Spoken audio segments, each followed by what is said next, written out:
Thank you. I'm going to answer this question in a different format. And if I have time left over, then I'll explain what I'm doing. They say a picture is worth 1,000 words. I know you won't be able to see the picture in detail, but if you care to see any of them afterwards, let me know. This is a woman sleeping on the street right at the women's shelter at the rescue mission. This is in my neighborhood with grass 5 feet tall, big blue sitting out in the street, and a cargo container in the neighborhood. This is a burned out house in my neighborhood. This is our airport. This is a downtown city street 1 week after it snowed with a lane of traffic still being blocked. This is a crumbled up and broken sidewalk in my neighborhood at a school bus stop. And the reason for that is we allow vehicles to park on sidewalks in the city.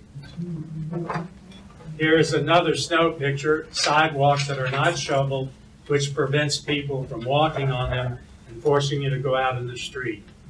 Can you imagine this? A cargo container. What you see on a train bed has been parked in my neighborhood for 3 years, and the city allows this.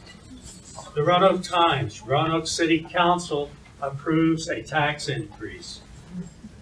Our police chief talking about drugs, marijuana,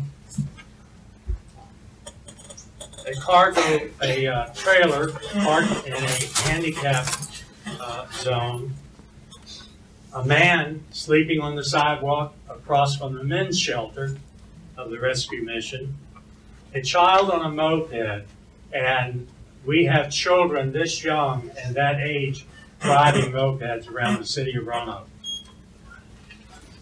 Our crowded downtown bus station, a homeless man sitting at the table downtown in the city market building. All of these are examples of why I'm running for city council. Thank you.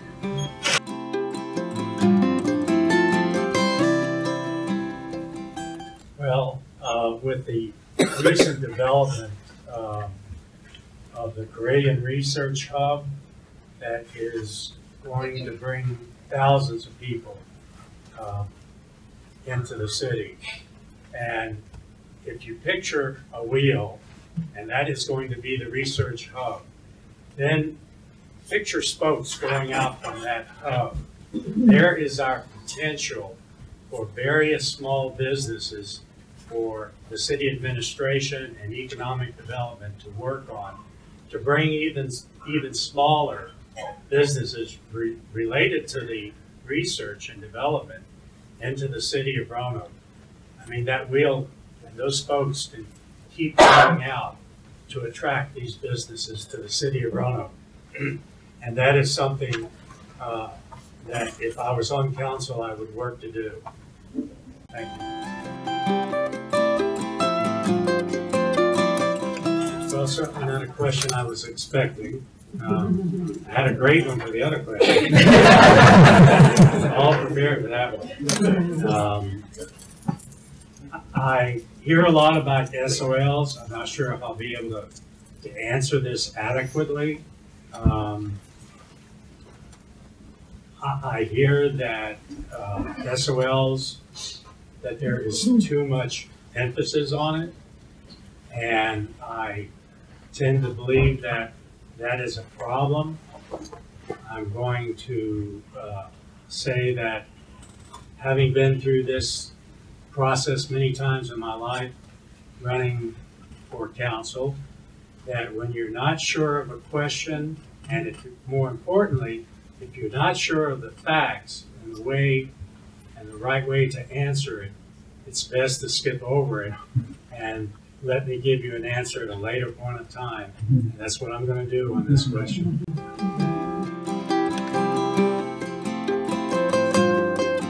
Great question. I had the pleasure of working with Chief Perkins on any number of occasions for issues in our city and particularly in my neighborhood. He will definitely be a large man whose shoes will be very difficult to replace. I believe that what you don't know is that I ran for city council back in 2000 and sort of feel I've been running for city council ever since. I've been involved in public safety on a couple of different occasions, often thinking that I'm ahead of my times. For example, I'll give you one small example. When I ran for mayor in 2000, I proposed doing away with the horse-mounted patrol. That was great for PR, but you take those 5 police officers off those horses and put them on bicycles to patrol the neighborhood in the greenways, we're getting far, far more money bang for our buck than using horses. And you all have ridden a bicycle. What do you think is easier to fix and maintain, a bike or a horse? So, but it took the city many, many years later before that was instituted. It was a budget saving process. Again, we have a qualified individual within the police ranks that I believe Chief Perkins recommended or made hints of recommending that maybe we should hire within the department someone that knows and has been working with the neighborhoods all these years. And I like Chief Perkins' recommendation, and I would support that.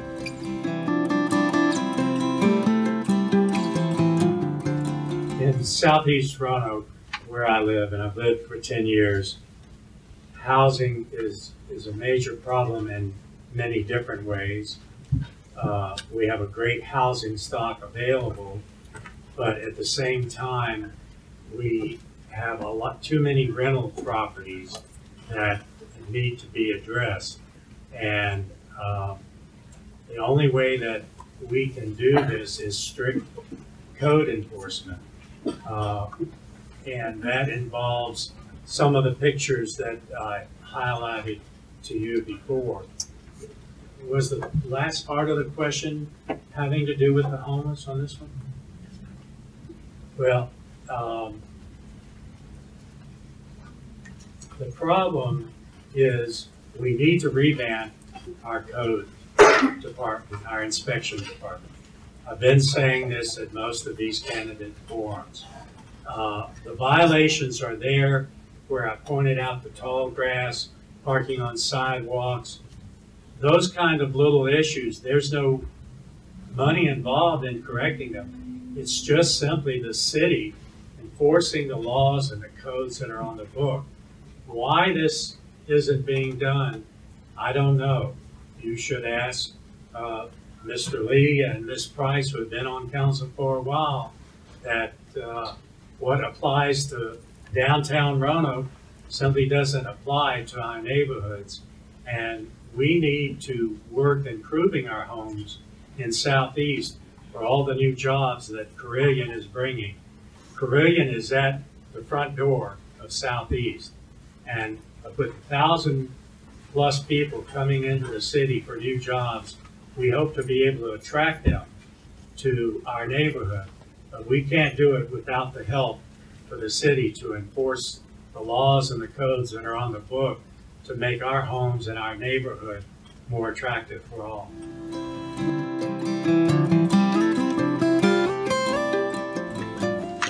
As I told you before, I ran for mayor in 2000.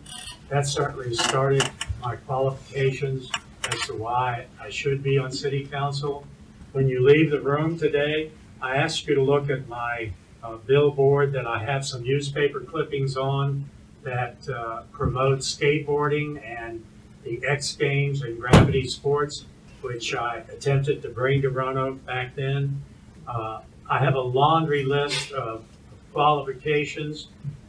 If you've been through the Greenway in Wiley Drive, Smith Park, it was my effort that brought awareness to that we now have that Greenway through Smith Park that we have today. I saved Elmwood Park from being renamed.